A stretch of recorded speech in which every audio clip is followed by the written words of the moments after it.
Oh, do you have to start it? Oh, okay. Okay, Thanks. it's going. We'll be live soon. Okay. Oh.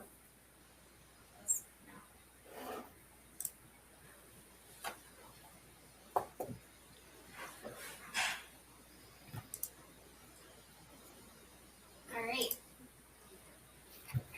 Hello, everyone. Hi, everyone. This is the RTOC Air Workgroup session. Hi, Gerald. So I'm glad someone can see us and hear us.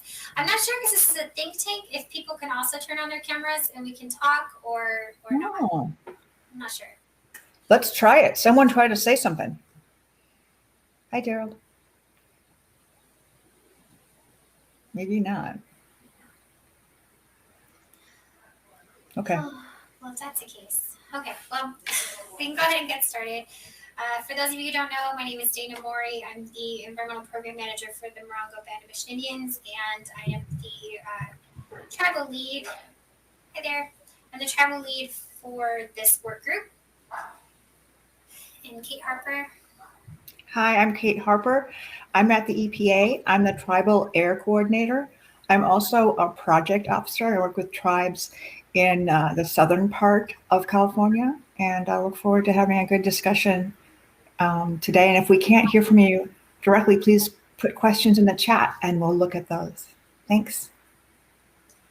So you should be able to see the agenda for our session. As you may or may not know, the Air Work Group was pretty quiet for a while.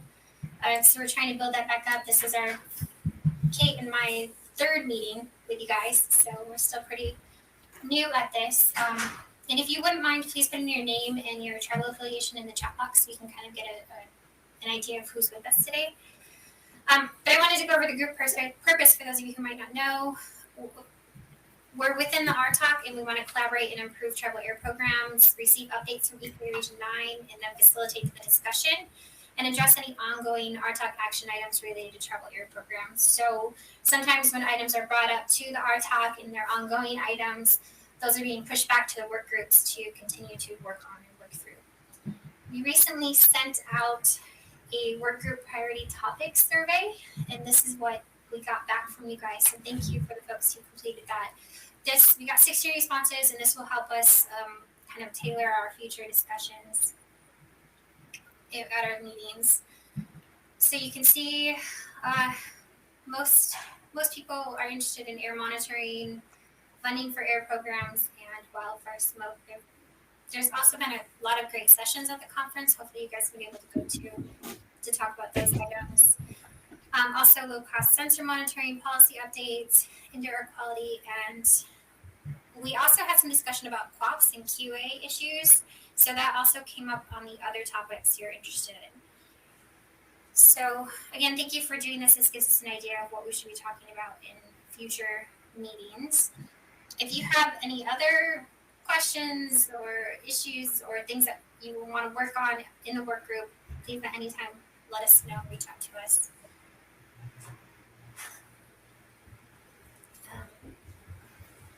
I was really hoping you guys would be able to talk.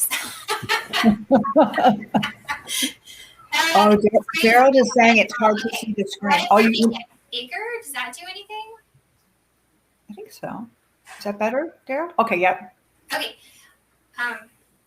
So I can't see the chat right now, and I also can't see what my face is doing, so I apologize. I'll monitor the chat. Thank you. So again, this is the topics for the Air Work Group. If you guys have any additional topics that you want to talk about today, at future meetings, whatnot, please let us know. So scrolling down, we had a bunch of other responses that came in that were related to QA. So I think this number up here was not entirely representative. Also forgot to mention a copy of this agenda is in the documents for this session. So if you go to, I believe, details, you can download a copy of the PDF and the Word version of this for your reference. Okay, so going into EPA updates. Yeah, let me start. And every group that we do, every meeting, I go through these updates. So most of these are placeholders, but if there's something additional, I'll include that as well. So the first one is ARP funding update. And if you have any feedback, so ARP is the American Rescue Plan. And they're two big chunks of money. There was direct funding, which is 22.5 million, and we did put out a request for an interest in getting funding. It was mostly for monitors, replace monitors. That open period was closed, but the next thing, if you are interested, is a competitive process, and that's just straight 20 million, but that's not just for tribes, but it's for air related items. So we'll send out a request for proposals, and we anticipate that happening in November. Additionally, we have about 5 million nationally for mobile monitoring. And some of you may have seen this information. We did send it out, but if you want more detail, you can put it in the chat. We can get more detail out. And you'll definitely be getting every environmental manager or director for a tribe is going to be receiving any sort of request for proposals. So you will see that and expect it, like I'm saying, about November-ish. And then I'm going to give you, every month we have a tribal air coordinator call. And so I work with Eddie Holman. He and I are the two tribal air coordinators in Region 9. We go to this monthly meeting with all of our counterparts in the region and headquarters. And headquarters has a couple different offices that present if there are updates. So let's see. I wrote down a couple things. I actually asked a question last week about what do they anticipate our funding level for this next year. And because we're on a continuing resolution, it's very hard to anticipate. That was the answer that I got. What our funding level will be. It might be flat. It might be the same as we received last year. But the president's budget request was significantly more. So we'll see what happens with that. And I don't know if you heard, but the 105 match, if you roll that into a PPG, the match is waived. So that's a new, really positive development, which is, again, I'll say it, there's no match for 105 if you roll it into a PPG. And so the PPG just needs two programs. So you have GAP and AIR, you can have a PPG and you can roll that 105 in and if match is an issue. I want to mention though, there is match waiver. So if the finances are an issue, we can look into match waiver as well. That's the main stuff from the Tribal Air Coordinators call. If anyone has a question like they want me to raise with headquarters, you can contact me directly. You can put in the chat. You can just let us know. That's not a problem at all. It's a small group, and that's kind of our job, trying to find out what your questions are and getting answers. So now the wildfire smoke resources, I've probably mentioned this before, and I sent something out. It's a smoke-ready toolbox, and it's got a lot of links with resources in it. I also sent out recently, actually it was a one-pager, but again, it was a lot of links for resources for wildfires and smoke management. So that's kind of where I am with that. I will mention I've been involved in developing there's going to be a session tomorrow at 1 on cultural burns and prescribed burns. And we have people from CAL FIRE and from CARB, the Air Resources Board, and EPA, and a nonprofit, an attorney who represents tribes in these issues. So I think it might be a very interesting thing to learn more about since it's such an important topic. And then the next, let's see here. Oh, DERA. DERA has a lot of kind of new developments. One is that American Rescue Plan does have funding that goes to DERA. I'm not going to go through all the DERA information. I do have access to it. I can share it, but I'm actually going to kind of plug this presentation at 3 o'clock today to 3:50. There's going to be a whole session on DERA. And I think if this is something, replacing vehicles is one area that has been very helpful to tribes. And there are more funds for that. And we have some specialists who just work DERA. I'm not one of them, but I think it's worth going to that session. If you can't get to the session, they're recording. So, or get the name of the person. I think it's Dina. I should check. Sorry, I'm not sure. We'll look. And then let's see, CastNet. I gave a little update last time, but I think we have a different group today. So for those of you that aren't aware, EPA has a program called CastNet, and they provide the monitor and the technical assistance for the organization, whether it's a state or a tribe, or to put a monitor and a regulatory monitor down. And we at EPA in Region 9 are very aware of the limitations right now of regulatory monitors. That is to say, we know there is a need for regulatory monitors for tribes in Region 9. So we were able to secure funding, and CastNet will be planning to put a monitor down in Southern California. We've been speaking with 3 tribes, and we're working with our monitoring team to find out what they think is the most appropriate location. And it would be an ozone monitor, and it would be regulatory. So we're all excited. And I say we, that tribes I've spoken to, the other CastNet people. CastNet doesn't have right now any monitors on tribal lands in Region 9. So there's a real shortage on their side too.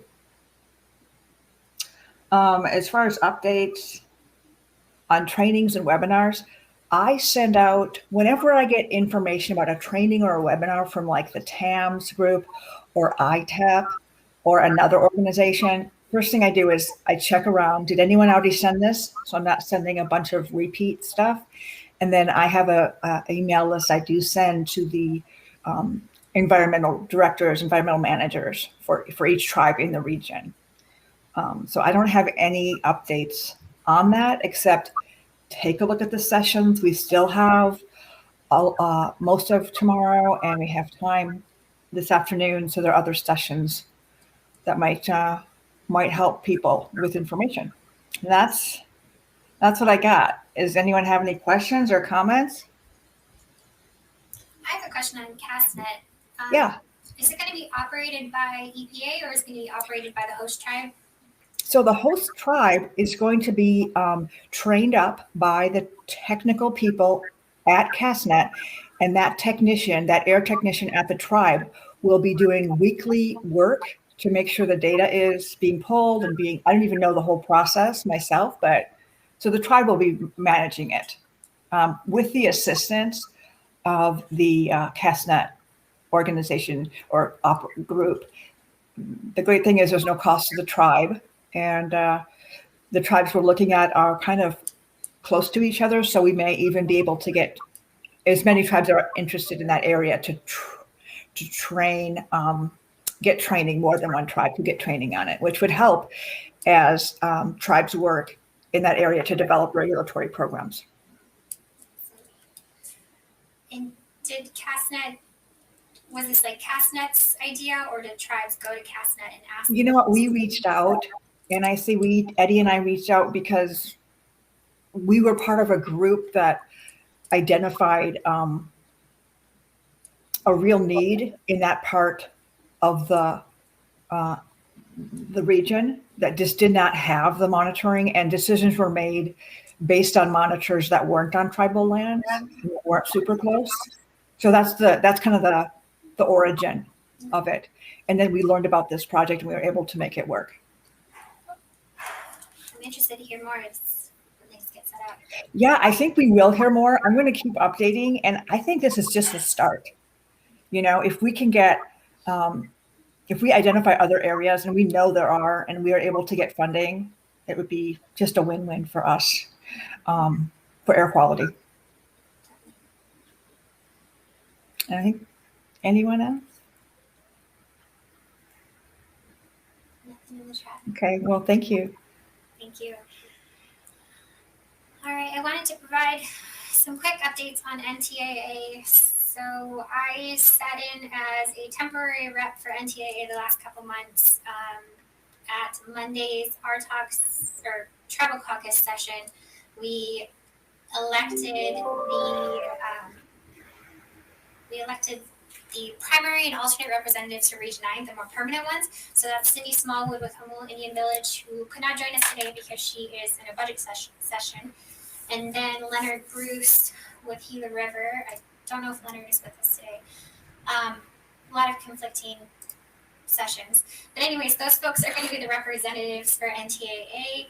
They've also been active in this group, so I'm hoping this will continue we'll be able to continue communication with NTAA about the region's priorities, and we'll have good representation, active representation of NTAA. They are presenting on a toolkit they've developed for California tribes. They've been working with CARB on this to get more involvement with California tribes in the CARB's SEP process. So that's the Supplemental Environmental Project that CARB has.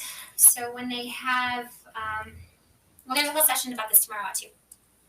And I'm sure many of you have probably heard about this. They're basing this off of Frank at La Jolla's application for a CARB SEP project. So if you're interested in this, come to the 2 p.m. session tomorrow to get a copy of their toolkit and to talk to CARB about their program. They're also pushing a baseline needs assessment. They're trying to get every tribe to participate in this, and the purpose is to identify a range of tribal air quality funding needs and priorities, and this will also help feed into their annual STAR report. So if you could, please fill out the baseline need assessments. They also said they're okay with multiple people from a tribe completing the survey. They'll be able to filter out some of the duplicate information, and then that would give them some differing perspectives on, your air operator versus your director versus, someone higher up might have different perspectives that they could include.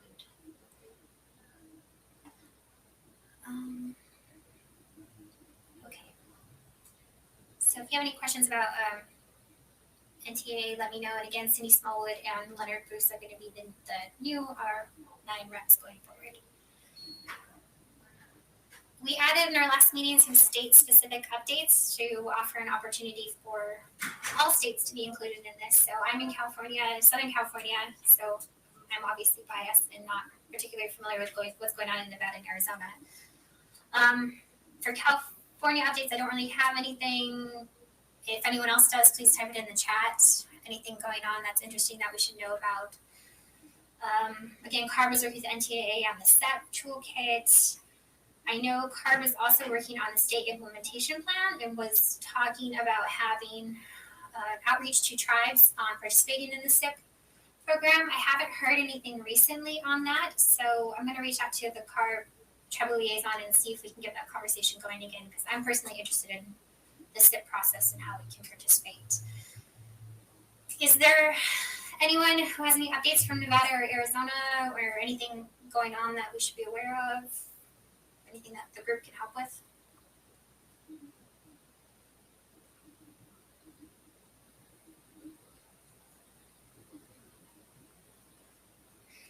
Feel free to type it in.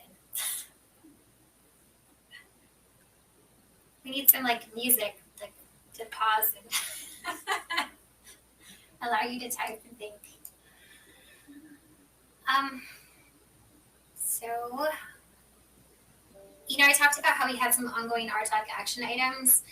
The items that are still on our to-do list is the need for more regulatory air monitoring in rural areas. So it seems like the CASNet program is going to be helping with that, but continuing the discussion to have more regulatory air monitoring in general. Transitioning tribes from informational to regulatory air monitoring. There was a session earlier today that you may have been in, the 1 p.m. session with Matt Lakin, the Region 9 Director of Air and Radiation Division. He had mentioned this in particular, that, and you called it regulatory monitoring, there's just not, it's resource intensive, and EPA's budget has been stagnant, so it's very difficult to find the resources for regulatory air monitoring. But I think along with that, if I can just interject, I don't think it's about EPA or the region not understanding or realizing the need for tribal regulatory monitors, because I think we're all acutely aware of that. The limitation is we haven't been able to provide the funding necessary for all the tribes that need funding to do regulatory monitoring. This CASNet is kind of like this. Oh my gosh, we were able to get a chunk of money, pay CASNet. They're taking care of everything. It'd be great if we could do that more. It'd be great if we could get money to tribes directly that would assist. So we're just hopeful that the future will bring more funding, but that's all we have right now is hope. So I guess we just keep making noise until the budget changes. Mm-hmm. Right? And then there was also a request for EPA to offer trainings regarding indoor air quality and wildfire response. I know there's a lot of sessions at the conference that have been on wildfire. Kate, did you have any? Well, I think actually, I know that I've been talking with our indoor air people, and they're working with ITEP to develop a program. But I think, as I mentioned, I don't know of anything right now that's scheduled other than the sessions that are happening in this conference. But if there are things, I just send it out. That's all I do. I don't, I just make sure it hasn't been sent out, and then to be added to the RTOC email list. There's a question, Dana, who do they contact to be added to the RTOC email list? If you want to That's be added to this email list, you can just for email. this group? Put Just your email email in the Dana? list, or put your email in the chat, and I can add you to my mailing list. Which, Kate, I'll also share with you the updated list, so we have just in case. Oh, great. Yeah, that'd be great. Thank you. Just in case. So if anyone else isn't getting our group emails directly and you want to, just put your email in the chat. I can go back and add you. Okay. So new issues. Again, sorry you can't talk directly. Does anyone have any new issues that they wanted to talk about?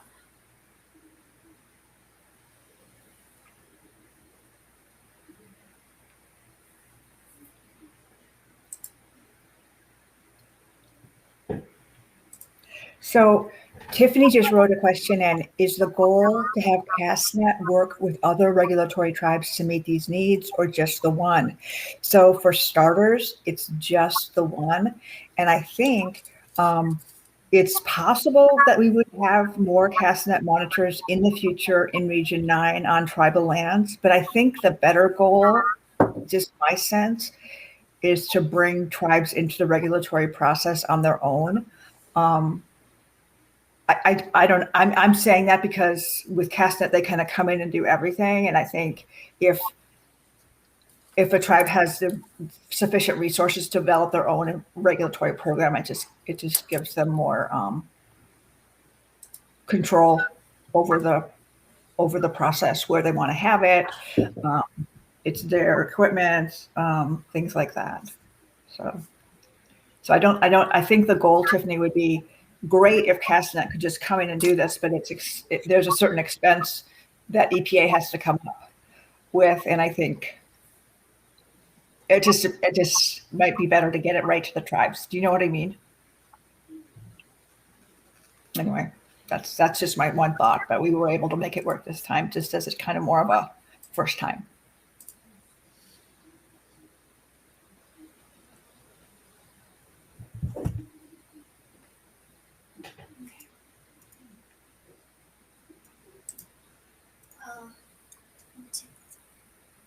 Throw Pam Adsity.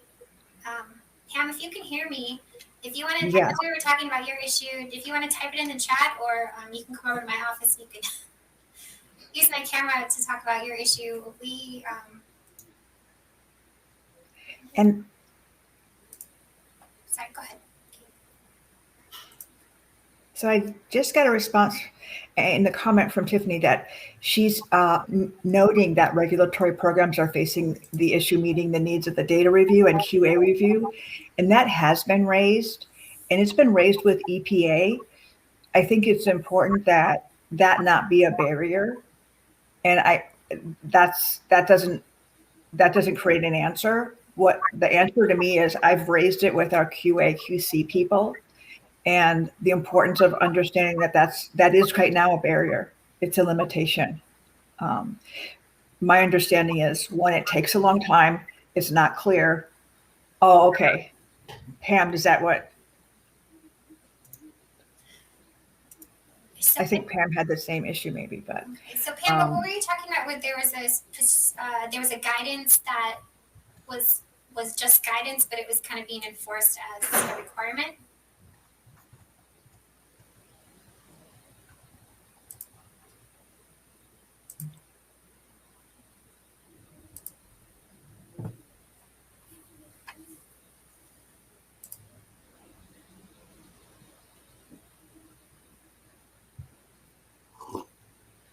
Is that was what I read? What I said is that I guess all I said was something which I've said before, which is we have raised the issue, and I think it's twofold. One, I think it's funding for EPA to have sufficient people to do data review and QA review, and it's also funding for tribes to have sufficient resources to get the QA and data review done. So Pam, just to clarify, in your note, you said best practices for review and validation, Doc, and certification of equipment, or finding a contractor who has current certifications from EPA to conduct performance evaluation audits. Okay, so it sounds like these are issues. I'm just going to make another note. Okay. Thank you, Leroy. He's clarifying also that tribes are not getting their QAPs because the issue of QA independence and data validation issues. So I think this is it sounds like it's not unique to one or two or three tribes, but it sounds like this is widespread, and it's impacting the regulatory development. I'm just going to make a quick note.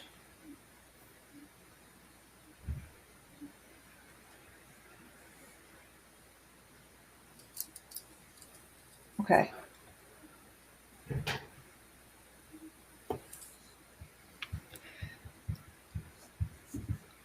So it sounds like what I'm hearing is the tribes need to have better resources to be able to get the data review they need and the QA they need. Is that right? It's hard not having anyone respond. Well, I think too, like flexibility. Okay. The QAP. Okay.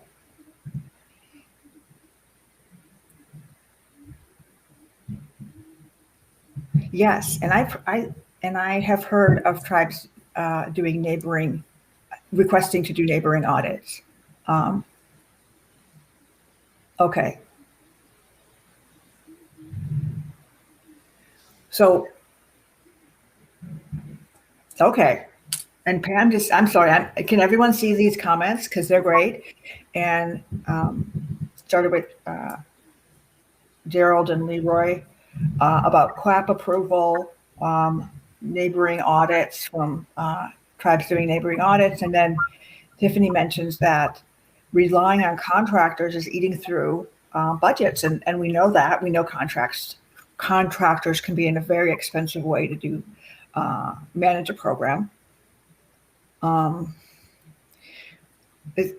that a lot of that, the concerns, it sounds like it comes down to funding, which we have been requesting. But when I hear there's not consistency with approval of QAPs, that's something we need to address right now, and that's not about funding. So I'm just going to write that down. Again, something else.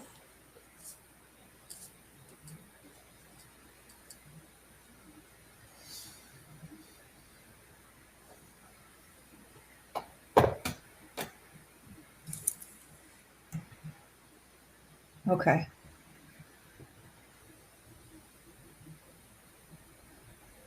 Okay. And the next comment, because you're not seeing them, right, Dana, or are you seeing them? I'm seeing them. Oh, good. Okay. We can- But I think Daryl makes another good point that if a tribe can certify, it can be such savings. So I don't know what that limitation is about because I'm not in that program, but I can find out more.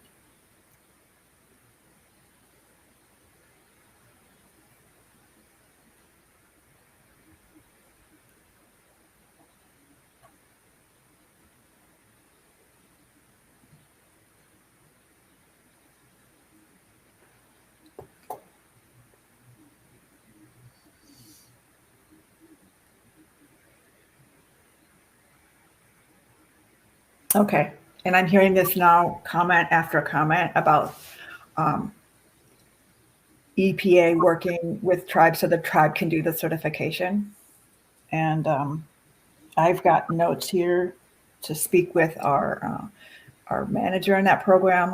I work with a couple people regularly, and we'll see what kind of response I can get, and I can share at our next meeting. Yes, and I see that the audits are taken off the top of funding, and I don't know why that has to be. And I'm fairly new in this program, so I was like, what's going on with this? And they're like, oh, we take it off the top, so the audits are paid for. I don't know if there's any way to change that, but I think it's worth an ask.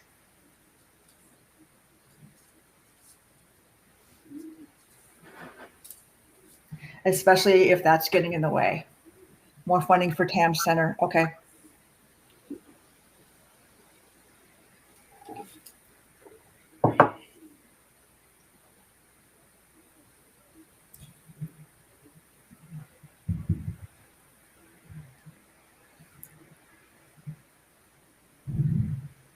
Okay. So at our next meeting, we can do an actual call. So we can actually talk. Yeah, and the other thing is, it sounds like there's enough issues here related. Oh, I'm sorry, am I interrupting? I just maybe hearing some background. We can invite someone from QA who can answer, so we're not playing that telephone game where Kate says something that wasn't really quite what they meant. So let's get someone here who can answer all those questions, and when you guys can actually write say the questions rather than write them all.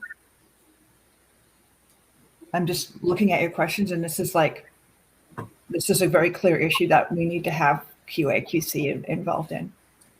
Kate, the chat will be saved, and I think you can export it later. Wonderful. So Perfect, because I'm sketching down the questions, but I would love to have them. Yeah, sorry for not mentioning that earlier. No, that's okay. I still like to have a few little notes I write. Yeah.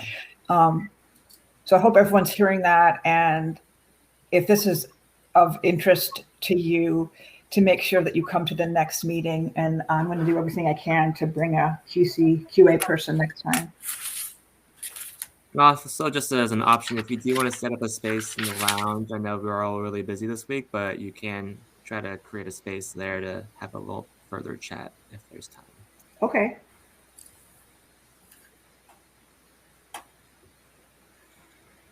And we're all getting used to the audience not talking, so. I know, and it's I got it. I don't see any typos. I just can read it. Daryl, thank you. Yeah, it makes sense. And I don't know why it hasn't or isn't or couldn't happen. So I'm not the one. But we'll find out. And I could actually, I'll see if I can find someone who could get in the lounge and we could have a conversation later, either today or tomorrow. Otherwise, we'll just do it at the next call. We're lucky because even though this is a session at the conference, it's every month. So we're not just bringing up issues and then we're not going to discuss it. This is going to be every month and get solutions. That's the issue. And if we go back up, if you don't mind going back up to the agenda where it shows the top topics, they kind of link, it's like funding for air programs and then air monitoring. Well, those are so linked. When I see those and wildfire smoke, they're also linked to funding. I mean, in a way, they almost all are, except policy updates. But I think, and I see the qualified auditors and QAP development. So I think these are all topics that we are going to continue to address in this work group.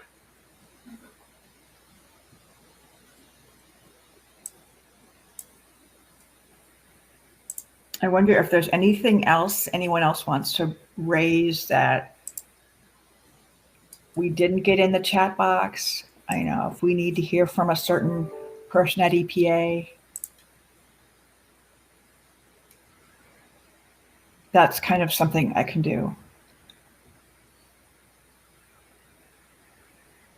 Yeah, and Daryl raises a good issue about tribes that are working together, and I was aware because I happen to be the project officer with these 4 tribes, Morongo, Pala, La Posa, Pachanga, working together on training and equipment. I mean, okay, and EPA has a QAP checklist. Okay, that's great, Tiffany. So that should be shared. I'm going to get this list, and then we can get that out next time.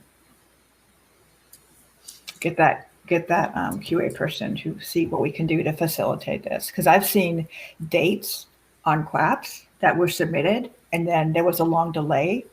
And whether it was on the part of the EPA, which it sometimes is a delay, or a part of the tribe that's a delay, the reality is if there was a good checklist or a good training program, there might not be a delay like that. So those are just some thoughts.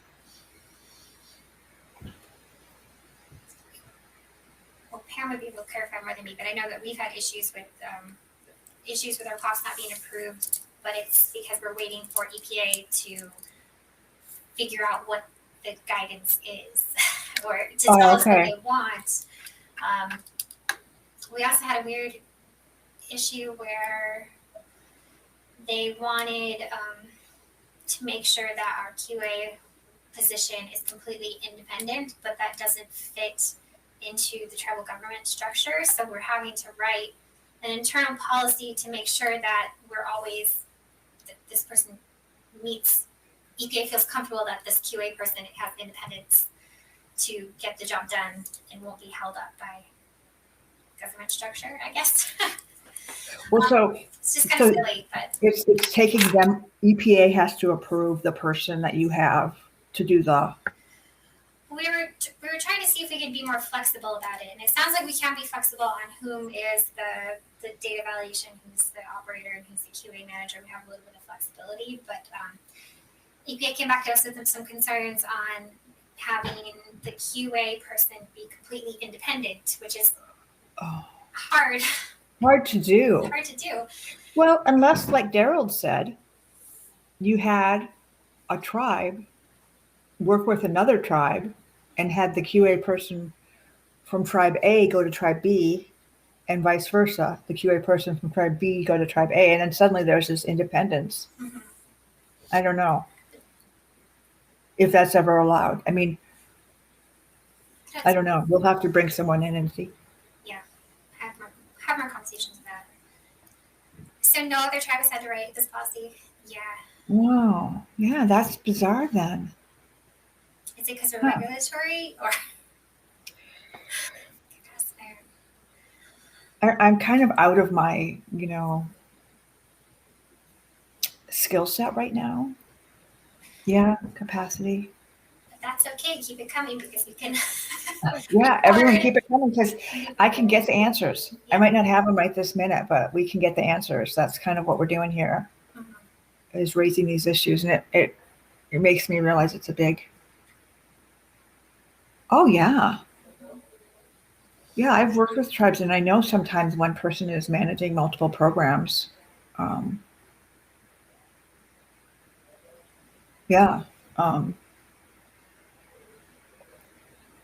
That's why it'd be good to have a person here from EPA who works with quality assurance.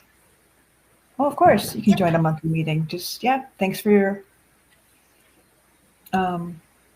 email. If anyone wants to be involved in this monthly meeting, just put your email in the chat box like Mary just did. Thank you. We look forward to working with you.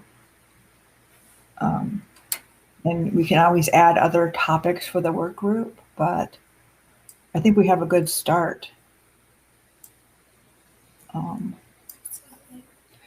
a lot of it is tied to one another, like the regulatory monitoring. Then it rolls into QA, QC, it rolls into auditing and QAPs and all that. So.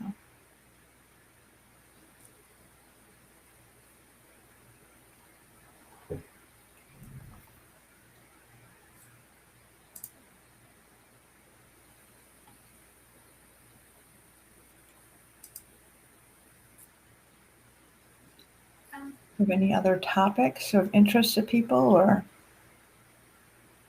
Well, I have one interesting thing I want to share that I just found out about today.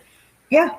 The Region 9 Permits Office puts together a regulatory update every 3 to 4 months that pertains to permitting. I didn't know this existed. I didn't either. But you can send an email to Lisa Beckham and be asked to be put on this list. Great. So I know it's a lot of information. She forwarded me the one from September, and it's a ton of information, but it's still good to have. So Yeah. you can Yeah. plug that in the chat box. If you guys So should I put her info in the chat box? Sure. So again, that's for you just want to be put on the month or the regulatory update list, is what she said. Yeah. So I sent her an email and she sent it over to me. So I think it'll be helpful in the long run, but another resource.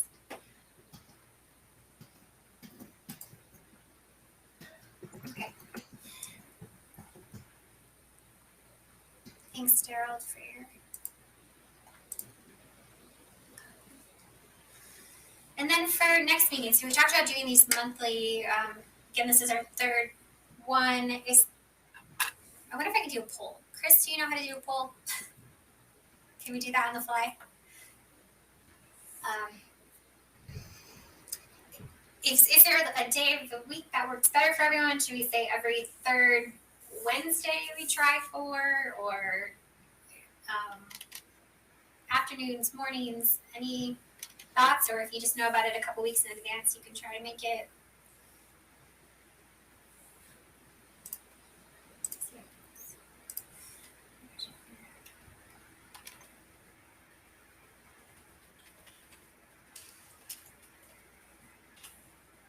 How do we usually do it? We just kind of pick a date, or I don't know. The good thing about just picking a date is if we have it the same every time, if someone has a conflict, they will always have a conflict. If it's always I have to pick up my child or I have to get to this appointment. So, whereas here, at least there's a shot. You have a shot. A chance of making it. Yeah. Since no one's telling us the time that works, we're just going to do a random sample. We're going to do a random task as we usually do. And we never really do it early Monday or late Friday. We're not, we have standards. No. I would say maybe November 17th or 18th in the afternoon. Mm-hmm. And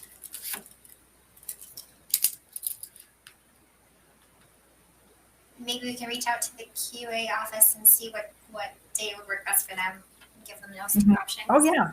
Yeah. That's good. I'll check. Thank you. Okay.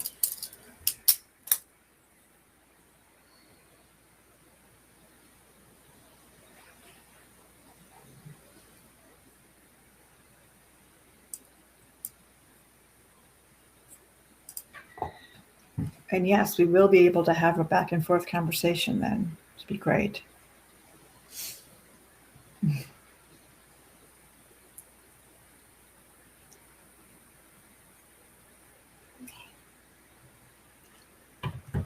So can everyone who put their email addresses in the chat box, I will make sure to add that to the list.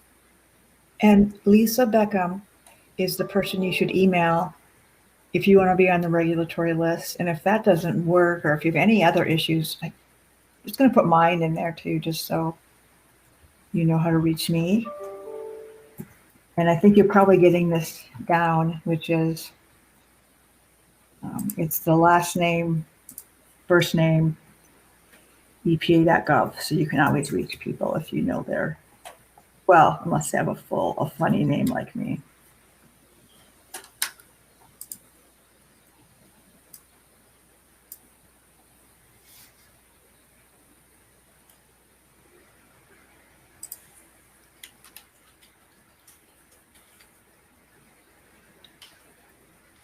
Well, I guess we're getting down to the, yep, went quick.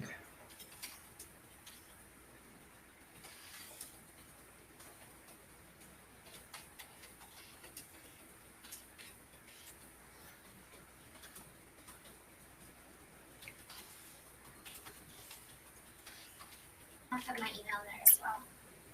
Is there anything else we need to discuss? It sounds like we have the 17th or the 18th of November for the next meeting. And I will work with our QA folks to get someone at that meeting. I also am going to look into having a conversation before our call about what's going on with the consistency of CLAPs. How do we know they're being consistent? Because we have questions. And also what's going on with allowing tribes to do their self-certification or QA work and working with other tribes. Would that be another way? So those are the kind of questions I'll do before our next meeting.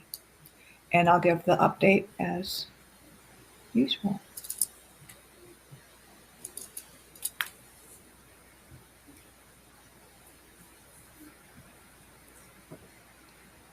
All right, thanks, Kate. All right.